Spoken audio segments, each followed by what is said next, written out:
अस्सलाम वालेकुम, कैसे हैं आप सब। उम्मीद करती हूँ सब लोग खैरियत से होंगे। हम भी अल्हम्दुलिल्लाह बिल्कुल ठीक हैं। ये आपको सामने ज़ीनिया नज़र आ रही है और ये वीडियो कोई देख रही है जो जिससे इसे डर लग रहा है, कोई हॉरर वीडियो देख रही है और आइज़ इसने अपनी ऐसे बंद की हुई हैं। चलें जी, आ जाते हैं अपनी आज की वीडियो की तरफ। आज मैं आप लोगों से शेयर करूँगी किचन टिप्स जो इंशाल्लाह काफ़ी यूज़फुल साबित होंगी आप लोगों के लिए।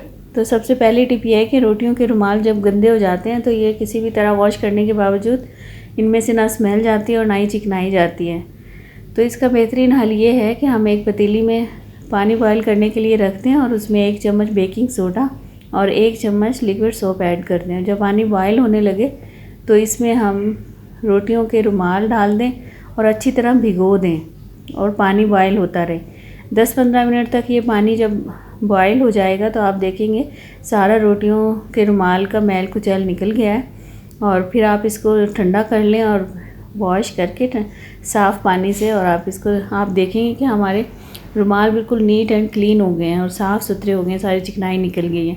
सेकंड टिप ये है कि सोया सॉस वगैरह की बोतल हमारी खाली हो जाती हैं तो हम इनको रीयूज़ कर सकते हैं। इनको वॉश करें और इसमें ये कुकिंग ऑयल डाल लें और ये काफ़ी यूज़फुल रहेगा जब हम पराठा वगैरह बनाते हैं या अंडा फ्राई करना होता है या थोड़ा सा कुकिंग ऑयल चाहिए होता है, तो ये काफ़ी यूज़फुल साबित होगी आपके लिए।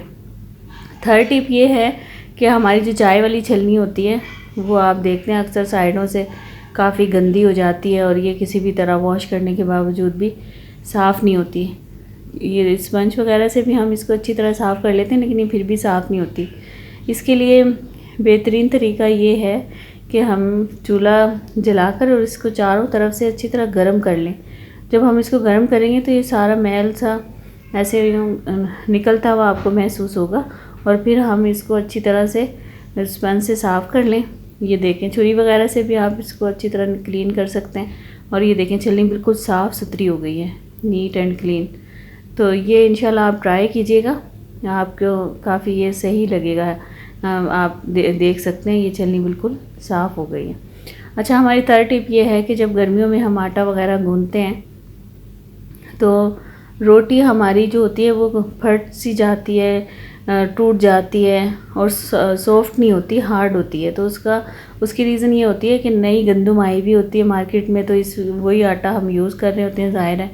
तो उसको हम अगर चिल्ड पानी से, बिल्कुल ठंडे पानी से हम आटा गूँधेंगे, बर्फ़ वाले पानी से, तो वो फिर हमारी रोटियां सॉफ्ट भी रहेंगी और टूटेंगी भी नहीं। ये आप लोग ज़रूर ट्राई कीजिएगा, आप लोगों को ये इसमें फ़र्क वाज़े नज़र आएगा। लास्ट टिप ये है कि जब बिस्किट वगैरह बच जाते हैं तो हम इसको किसी भी कंटेनर वगैरह में रख देते हैं और नेक्स्ट डे हम देखते हैं कि वो काफ़ी सॉफ्ट से हो गए हैं, उनमें नमी की वजह से वो सॉफ्ट हो जाते हैं।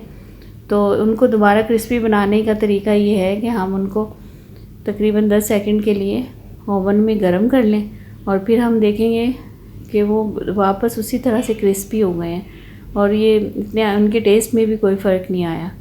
तो ये भी आप लोगों को काफ़ी यूज़फुल टिप रहेगी इंशाल्लाह। और आप मुझे ज़रूर बताइएगा कमेंट करके। वीडियो अच्छी लगी हो तो लाइक और शेयर ज़रूर किया करें और मेरे चैनल को सब्सक्राइब किया करें।